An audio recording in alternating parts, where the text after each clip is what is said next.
General Science, Standard 6, Chapter 8, Our Skeletal System and the Skin. Let us continue.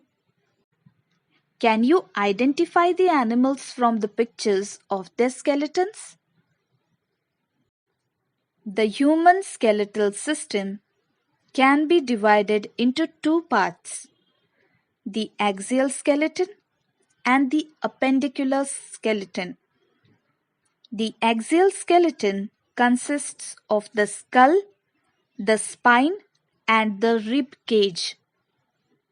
These are situated symmetrically along the central vertical axis of the body. The appendicular skeleton is made up of the bones of the upper and lower limbs, that is, arms and legs, on either side of the central axis.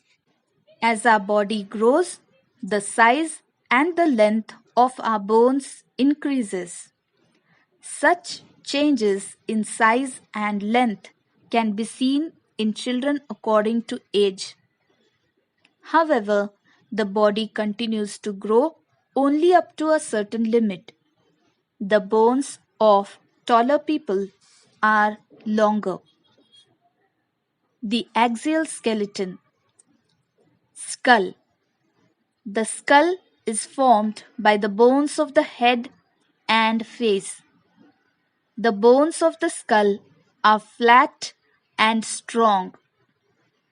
There are altogether 22 bones in the skull, 8 in the head and 14 in the face. Except for the lower jaw, none of the bones of the skull can move. Which organs of our body does the skull protect? Rib cage. Feel the left and right sides of your chest with your hand or finger.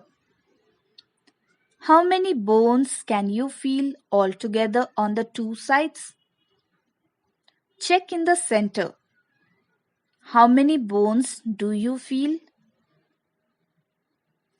The cage-like structure in the chest is called the rib cage. In the chest, there is one vertical flat bone called the sternum.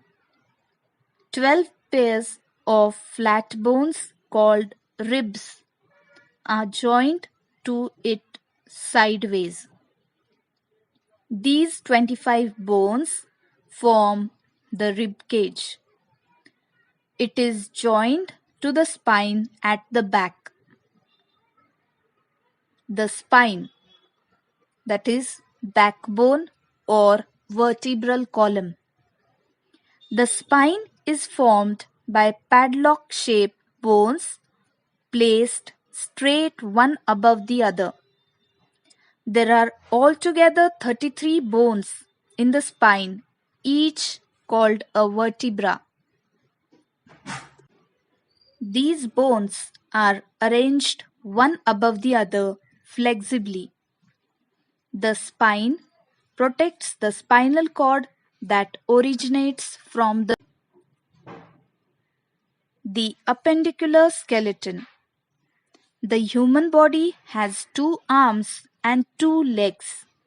The different parts of the arms and legs have several bones which are connected together by joints.